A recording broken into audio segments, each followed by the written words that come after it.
ನಮಸ್ಕಾರ ಗೆಳೆಯರೆ. ಇಂದಿನ ಯುಗದಲ್ಲಿ ಯುದ್ಧದ ವಿಧಾನಗಳು ಸಂಪೂರ್ಣವಾಗಿ ಬದಲಾಗಿವೆ. ಈಗ ಕೇವಲ ಸೈನಿಕರು ಅಥವಾ ಬಂದೂಕುಗಳಿಂದ ಯುದ್ಧ ಗೆಲ್ಲಲಾಗುವುದಿಲ್ಲ. ಬದಲಾಗಿ ತಂತ್ರಜ್ಞಾನ ಮತ್ತು ಆಕಾಶದಲ್ಲಿ ಪ್ರಾಬಲ್ಯ ಸಾಧಿಸುವುದೇ ಗೆಲುವಿನ ರಹಸ್ಯವಾಗಿದೆ. ಹಾಗೂ ಈ ಹೊಸ ಯುದ್ಧ ತಂತ್ರದಲ್ಲಿ ಡ್ರೋನ್ಗಳು ನಿರ್ಣಾಯಕ ಪಾತ್ರ ವಹಿಸುತ್ತಿವೆ. ಸೈನಿಕರ ಜೀವನವನ್ನು ಅಪಾಯಕ್ಕೆ ಒಡ್ಡದೆ ಶತ್ರುಗಳ ನೆಲೆಯಲ್ಲಿ ದಾಳಿ ನಡೆಸಲು ಡ್ರೋನ್ಗಳು ಅತ್ಯಂತ ಪರಿಣಾಮಕಾರಿ ಸಾಧನಗಳಾಗಿವೆ. ಗೆಳೆಯರೆ, ನೀವು ಟರ್ಕಿಯ ಬೈರಾಕ್ತರ್ TB2 ಡ್ರೋನ್ ಹೆಸರನ್ನ ಕೇಳಿರಬೇಕು. ಇದನ್ನು ವಿಶ್ವದ ಅತ್ಯಂತ ಅಪಾಯಕಾರಿ ಡ್ರೋನ್ಗಳಲ್ಲಿ ಒಂದೆಂದು ಪರಿಗಣಿಸಲಾಗಿದೆ. ಯಾಕಂದ್ರೆ ಇದರ 27 ಗಂಟೆಗಳ ಕಾಲ ನಿರಂತರವಾಗಿ ಹಾರುವ ಸಾಮರ್ಥ್ಯ, 150 ಕಿಲೋಮೀಟರ್ ವರೆಗೆ ಮಾರಕ ಆಯುಧಗಳನ್ನು ಸಾಗಿಸುವ ಶಕ್ತಿ ಮತ್ತು 22,000 ಅಡಿ ಎತ್ತರದಿಂದ ಮಿಂಚಿನಂತೆ ಶತ್ರುಗಳ ಮೇಲೆ ಬೀಳುವ ಸಾಮರ್ಥ್ಯ ಅವುಗಳನ್ನು ಇನ್ನಷ್ಟು ಮಾರಕವಾಗಿಸುತ್ತದೆ. ಆದರೆ ಇದು ಭಾರತದ ಆ ಡ್ರೋನ್ನ ಎದುರು ಏನೂ ಅಲ್ಲ. ಸೊ ಇವತ್ತು ನಾವು ಈ ವಿಡಿಯೋದಲ್ಲಿ ನಿಮಗೆ ಆ ಡ್ರೋನ್ನ ಬಗ್ಗೆ ಮಾಹಿತಿ ಕೊಡಲಿದ್ದೇವೆ. ಹಾಗೂ ಭಾರತದ ಆ ಡ್ರೋನ್ನ ಹೆಸರು ಹೆರಾನ್ TP ಡ್ರೋನ್. ಗೆಳೆಯರೆ, ಇದರ ಮುಂದೆ ಬೈರಾಕ್ತರ್ TB2 ಮತ್ತು ಪ್ರಪಂಚದ ಉಳಿದ ಡ್ರೋನ್ಗಳು ಮುಸುಕಾಗ್ತವೆ. ಹಾಗಾದ್ರೆ ಈ ಡ್ರೋನ್ನ ವಿಶೇಷತೆ ಏನು? ಸೊ ಗೆಳೆಯರೆ, ಇವತ್ತಿನ ಈ ವಿಡಿಯೋದಲ್ಲಿ ನಾನು ನಿಮಗೆ ಡಿಟೇಲ್ ಆಗಿ ಎಲ್ಲವನ್ನ ಹೇಳಲಿದ್ದೇನೆ. ಆದರೆ ವಿಡಿಯೋದಲ್ಲಿ ಮುಂದೆ ಹೋಗುವ ಮೊದಲು ಈ ವಿಡಿಯೋನ ಲೈಕ್ ಮಾಡಿ ಮತ್ತು ಕಾಮೆಂಟ್ ಬಾಕ್ಸಲ್ಲಿ ಜೈ ಅಂತ ಬರೆಯುವುದನ್ನು ಮರೆಯದಿರಿ. ಸೊ ಗೆಳೆಯರೆ, ಇಂದಿನ ಯುದ್ಧದ ವಿಷಯಕ್ಕೆ ಬಂದರೆ ಅದರಲ್ಲಿ ಡ್ರೋನ್ಗಳ ಪಾತ್ರವು ಕೇವಲ ಮುಖ್ಯವಲ್ಲದೆ ಅವುಗಳು ನಿರ್ಣಾಯಕವೂ ಕೂಡ ಆಗಿದೆ. ಇವತ್ತಿನ ಕಾಲದಲ್ಲಿ ಯುದ್ಧವನ್ನು ಗೆಲ್ಲುವುದು ಅಂದರೆ ನೆಲದ ಮೇಲಿನ ಸೈನಿಕರ ಸಂಖ್ಯೆಯಿಂದಲ್ಲ, ಬದಲಾಗಿ ಆಕಾಶವನ್ನು ಆಳುವ ತಂತ್ರಜ್ಞಾನ ಯಾರಲ್ಲಿದೆ ಅವರಿಂದ. ಹಾಗೂ ಈ ಆಟದಲ್ಲಿ ಡ್ರೋನ್ಗಳು 20ರಿಂದ 30 ವರ್ಷಗಳ ಹಿಂದೆ ಯಾರು ಊಹಿಸಿದ ಪಾತ್ರವನ್ನು ವಹಿಸಿವೆ. ಹಾಗೂ ಪ್ರಪಂಚದ ಪ್ರತಿಯೊಂದು ದೊಡ್ಡ ದೇಶವು ಡ್ರೋನ್ ತಂತ್ರಜ್ಞಾನವನ್ನು ಯುದ್ಧದ ಬ್ರಹ್ಮಾಸ್ತ್ರವೆಂದು ಸ್ವೀಕರಿಸಲು ಇದೇ ಕಾರಣ. ಟರ್ಕಿಯ ಬೈರಾಕ್ತರ್ TB2 ಡ್ರೋನ್ ಹೆಸರನ್ನ ನೀವು ಕೇಳಿರಲೇಬೇಕು. ಇದನ್ನ ಪ್ರಪಂಚದ ಅತ್ಯಂತ ಅಪಾಯಕಾರಿ ಡ್ರೋನ್ಗಳಲ್ಲಿ ಒಂದೆಂದು ಪರಿಗಣಿಸಲಾಗಿದೆ. ಹಾಗೂ ಇದು ಮೀಡಿಯಂ ಆಲ್ಟಿಟ್ಯೂಡ್ ಲಾಂಗ್ ಎಂಡ್ಯೂರೆನ್ಸ್ ಮೇಲ್ ವಿಭಾಗಕ್ಕೆ ಸೇರಿದೆ. ಇದರ ಕಾರ್ಯಕ್ಷಮತೆ ಬಗ್ಗೆ ಹೇಳುವುದಾದರೆ ಇದು 27 ಗಂಟೆಗಳ ಕಾಲ ನಿರಂತರವಾಗಿ ಹಾರಾಟ ಮಾಡಬಹುದು.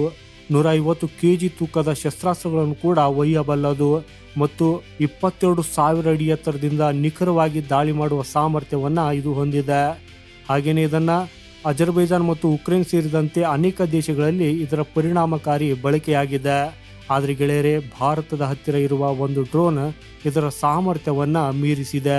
ಹಾಗೂ ಅದರ ಹೆಸರು ಹೆರಾನ್ TP ಡ್ರೋನ್.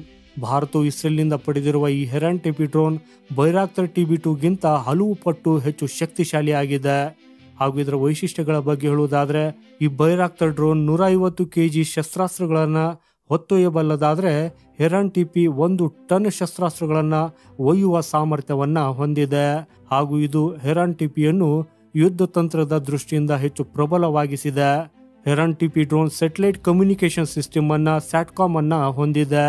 ಇದು ಭಾರತಕ್ಕೆ ಸಾವಿರಾರು ಕಿಲೋಮೀಟರ್ ದೂರದಿಂದಲೂ ಸುರಕ್ಷಿತ ಸ್ಥಳದಿಂದಲೇ ಡ್ರೋನ್ ಅನ್ನ ಕಂಟ್ರೋಲ್ ಮಾಡುವುದಕ್ಕಾಗಿ ಅನುವು ಮಾಡಿಕೊಡುತ್ತದೆ. ಹಾಗೂ ಇದು ಯುದ್ಧದ ಸಂದರ್ಭದಲ್ಲಿ ಒಂದು ಗೇಮ್ ಚೇಂಜರ್ ಆಗಿದೆ. ಈ ಹೆರಾನ್ TP ಡ್ರೋನ್ ಯಾವುದೇ ಹವಾಮಾನ ಪರಿಸ್ಥಿತಿಯಲ್ಲಿ ಕಾರ್ಯನಿರ್ವಹಿಸಬಲ್ಲದು. ಇದು ಶತ್ರುಗಳ ರೆಡಾರ್ಗಳನ್ನು ತಪ್ಪಿಸಿ ಅವರ ವಾಯುನೆಲೆಗಳು ಮತ್ತು ನೆಲೆಗಳ ಮೇಲೆ ನಿಖರವಾದ ದಾಳಿ ನಡೆಸುವ ಸಾಮರ್ಥ್ಯವನ್ನು ಕೂಡ ಹೊಂದಿದೆ. ಹಾಗೆಯೇ ಇದರ ಸುರಕ್ಷತೆ ಬಗ್ಗೆ ಹೇಳುವುದಾದರೆ ದೂರದಿಂದ ನಿಯಂತ್ರಿಸುವುದರಿಂದ ಪೈಲಟ್ಗಳು ಮತ್ತು ಆಪರೇಟರ್ಗಳ ಜೀವಕ್ಕೆ ಅಪಾಯವಿಲ್ಲ. ಸೊ ಇದರಿಂದ ಈಗ ಪಾಕಿಸ್ತಾನಕ್ಕೆ ಭೀತಿ ಉಂಟಾಗಿದ್ದು ಈ ಪಾಕಿಸ್ತಾನದ ಬಳಿ ಹೆರಾನ್ TP ಅಂತ ಭಾರಿ ಪೇಲೋಡ್ ಸಾಮರ್ಥ್ಯದ ಡ್ರೋನ್ಗಳಿಲ್ಲ. ಯುದ್ಧದ ಸಂದರ್ಭದಲ್ಲಿ ಭಾರತದ ಹೆರಾನ್ TP ಪಾಕಿಸ್ತಾನದ ಬೈರಾಕ್ತರ್ TB2 ಡ್ರೋನ್ಗಳನ್ನು ಸುಲಭವಾಗಿ ಹೊಡೆದುಳಿಸಬಹುದು ಮತ್ತು ಶತ್ರುಗಳ ನೆಲೆಗಳನ್ನು ನಾಶಪಡಿಸಬಹುದು. ಹಾಗೂ ಈ ಡ್ರೋನ್ನಿಂದ ಈ ಚೀನಾಗೆ ಯಾವ ರೀತಿಯ ಸವಾಲುಗಳು ಎದುರಾಗಲಿದೆ? ಸೊ ನೋಡಿ ಗೆಳೆಯರೆ, ಚೀನಾದ ಹತ್ತಿರ ಕೆಲವು ಅಡ್ವಾನ್ಸ್ಡ್ ಡ್ರೋನ್ಗಳಿದ್ದರೂ ಭಾರತದ ಹೆರಾನ್ TPಯ ಸ್ಥಳೀಯವಾಗಿ ನವೀಕರಿಸಿದ ನಂತರ ಅವುಗಳಿಗೆ ತಕ್ಕ ಪ್ರತಿಕ್ರಿಯೆ ನೀಡುವ ಸಾಮರ್ಥ್ಯ ಹೊಂದಿರಲಿದೆ. ಹಾಗೂ ಭಾರತವು ಈ ಡ್ರೋನ್ಗಳನ್ನು ಸ್ಥಳೀಯವಾಗಿ ಉತ್ಪಾದಿಸುವುದಕ್ಕೆ ಆರಂಭಿಸಿದರೆ ನಮ್ಮ ರಕ್ಷಣಾ ವ್ಯವಸ್ಥೆ ಇನ್ನಷ್ಟು ಬಲಿಷ್ಠವಾಗ್ತದೆ. ಇದರಿಂದ ಭಾರತವು ಡ್ರೋನ್ಗಳಿಗಾಗಿ ಇತರೆ ದೇಶಗಳ ಮೇಲೆ ಅವಲಂಬಿತವಾಗಬೇಕಾಗಿಲ್ಲ. ಸೊ ಗೆಳೆಯರೆ, ಡ್ರೋನ್ ತಂತ್ರಜ್ಞಾನವು ಕೇವಲ ಒಂದು ಸಾಧನವಲ್ಲ, ಇದು ನಾಳಿನ ಯುದ್ಧದ ಬೆನ್ನೆಲುಬು. ಮತ್ತು ಭಾರತದಂಥ ದೇಶದಲ್ಲಿ ಹೆರಾನ್ ಟಿಪಿ ಅಂತ ಶಕ್ತಿಶಾಲಿ ಡ್ರೋನ್ ಇದ್ದಾಗ ಭಾರತವು ಯಾರಿಗೂ ಕಡಿಮೆ ಇಲ್ಲ ಅನ್ನೋ ಸಂದೇಶ ಜಗತ್ತಿಗೆ ಸ್ಪಷ್ಟವಾಗ್ತದೆ. ಭಾರತ ಈ ಡ್ರೋನ್ಗಳನ್ನು ತಯಾರಿಸುವುದಕ್ಕೆ ಪ್ರಾರಂಭಿಸಿದರೆ ನಾವು ನಮ್ಮ ಅಗತ್ಯತೆಗಳನ್ನು ಪೂರೈಸುವುದಲ್ಲದೆ ಪ್ರಪಂಚದ ವಿವಿಧ ದೇಶಗಳಿಗೆ ಅವುಗಳನ್ನು ರಫ್ತು ಮಾಡುವುದಕ್ಕಾಗಿ ಸಾಧ್ಯವಾಗ್ತದೆ. ಇದು ಭಾರತದ ರಕ್ಷಣಾ ಉದ್ಯಮವನ್ನು ಬಲಪಡಿಸುತ್ತದೆ, ನಮ್ಮ ಆರ್ಥಿಕತೆಯು ಉತ್ತೇಜನವನ್ನು ಪಡೆಯುತ್ತದೆ ಮತ್ತು ಮುಖ್ಯವಾಗಿ ನಾವು ಸ್ವಾವಲಂಬಿ ಆಗುವುದಕ್ಕಾಗಿಯೂ ಕೂಡ ಸಾಧ್ಯವಾಗ್ತದೆ. ಆದ್ದರಿಂದ ಗೆಳೆಯರೆ, ಈ ಬೈರಾಕ್ಟರ್ TB2 ಮಾಧ್ಯಮದಲ್ಲಿರಬಹುದು, ಆದರೆ ನಿಜವಾದ ಶಕ್ತಿಯ ವಿಷಯಕ್ಕೆ ಬಂದಾಗ ಭಾರತದ ಹೆರಾನ್ ಟಿಪಿ ಅದಕ್ಕಿಂತ ಬಹಳ ಮುಂದಿದೆ. ಹಾಗೂ ಈ ವ್ಯತ್ಯಾಸವು ಭವಿಷ್ಯದ ಯುದ್ಧದ ಫಲಿತಾಂಶವನ್ನು ಕೂಡ ನಿರ್ಧರಿಸುತ್ತದೆ ಅನ್ನೋದು ಸ್ಪಷ್ಟವಾಗಿದೆ. ಸೊ ಗೆಳೆಯರೆ, ಇವತ್ತಿನ ವಿಡಿಯೋದಲ್ಲಿ ಇಷ್ಟೇನೆ. ಈ ವಿಡಿಯೋ ನಿಮಗೆ ಇಷ್ಟವಾದರೆ ಈ ವಿಡಿಯೋನ ಲೈಕ್ ಮಾಡಿ ಮತ್ತು ನಿಮ್ಮ ಸ್ನೇಹಿತರೊಂದಿಗೆ ಶೇರ್ ಮಾಡಿ. ಮತ್ತು ನೀವು ಈ ಚಾನೆಲನ್ನು ಸಬ್ಸ್ಕ್ರೈಬ್ ಮಾಡಿಲ್ಲ ಅಂದರೆ ದಯವಿಟ್ಟು ಚಾನೆಲ್ ಸಬ್ಸ್ಕ್ರೈಬ್ ಮಾಡೋದನ್ನು ಮರೆಯದಿರಿ. ಸಿಗೋಣ ಮುಂದಿನ ಮತ್ತೊಂದು ಇಂಟ್ರೆಸ್ಟಿಂಗ್ ಮಾಹಿತಿಯೊಂದಿಗೆ. ವಂದೇ ಮಾತರಂ. ಭಾರತ್ ಮಾತಾ ಕಿ ಜೈ.